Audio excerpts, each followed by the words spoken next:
This is a book review of Doc Savage. Now, this is the Curtis Years, the Archives Volume 1. I don't know if there'll ever be a Volume 2. It's all the black and white, so there's no colour. There were a few Doc Savage stories in colour that Marvel brought out.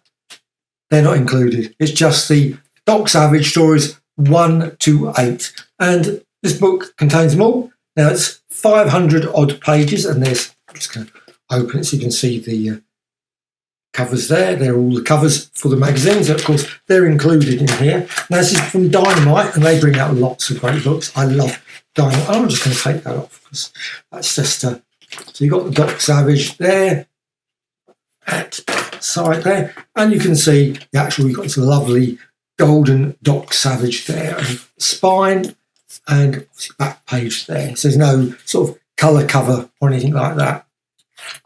So you've got Archives Volume 1, I said Volume 2, maybe there'll be a Volume 2 at some point. And, of course, a variety of different people involved. Marv Wolfman, there's obviously Rich Buckler, and Doug Monk, Marie Severin, and so on. So I'm just picking out names. But there's an awful lot of people that were involved in these things. And like I say, they came out, the years that are covered, Doc Savage 1 came out in August 1975. And Doc Savage 8, all the way obviously through, was spring 1977. Sadly, then they stopped, which was a pity. So you got a lovely, obviously, Doc Savage. Now, of course, there was a Doc Savage film, and you got a few articles in here. They've got articles, illustrated stories, photos, and features. And you got the story there. You got the artwork there. You got some dramatic artwork there.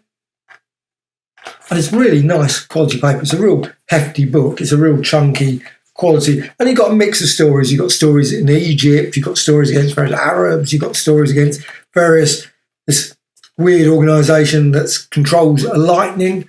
And many, many more stories. And this great shot of Doc Savage there.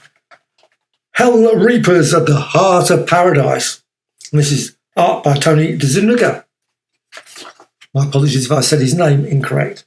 You got some weird Vikings story and lots of different things. So you've got different characters as well. So Doc Savage is like a superhuman character. Was, of course, pulped in the 1930s. Then a series of books came out, which were all obviously from the pulps. So there was a variety of those, I think in the 70s, 60s, that sort of period. I bought quite a few of those. I thoroughly enjoyed them. And you've got, of course, Stan Lee presents Doc Savage. I don't know what issue this one is. Oh, this is number 3. So you've got the Inferno scheme. I guess it's a jewel heist story. We've also got, some other characters that feature in this. And I'm just going to... You've got the characters there. You can see them there on that front page there. All the various characters. And they've all got different skills. One like biologist, one very strong, and all those sort of things. But Doc Savage, of course, is super strong. He's got a super mind. He can smell things. He can see things unbelievably. He basically can do anything he wants, virtually. This is nice. I just got to show. It's a decent binding, and also the centre as well. You've got a nice gutter there, so you haven't got the page crunch, so you don't struggle to read any of the. Okay? So you've got some more of the story there. So it's very, very sharp quality. You also got the letters. I love these. Mail of Bronze. It's always great to include letters.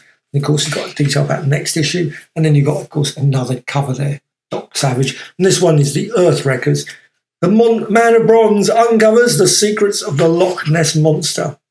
You've also got a few separate stories that feature on the characters themselves as well. So Doc Savage Oath, and also you've got obviously there, letters again, some more story there, and all the way through. Quality, I think this is just an absolutely quality, brilliant book. Also, you've got the adverts as well, so you can go and learn karate and subscribe to various things there. Subscribe to the Man of Bronze Doc Savage, which, of course, didn't last many more issues, so that would have been a pain. Subscribing. That's always the trouble with subscribing.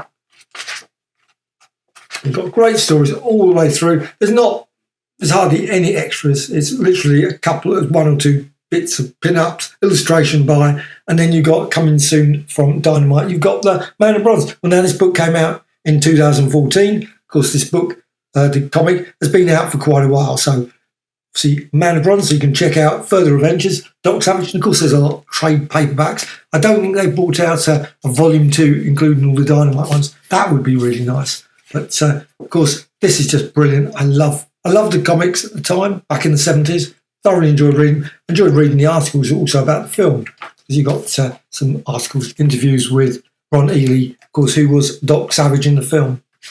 So you can also, of course, check out the books as well. You can go and find copies of those too. They're still readily available. And of course, the original copies are available as well.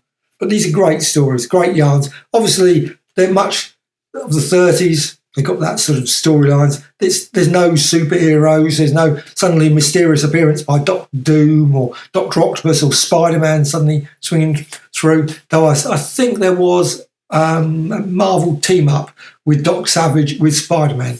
I think. Can't remember. Didn't buy it. So, and I haven't got a copy of it. So, but certainly, so there's no sort of in here. It's all purely all these characters. The rest of the Marvel universe does not exist, but it's still great yarns and a totally recommended, brilliant archives collection, Volume 1, Doc Savage.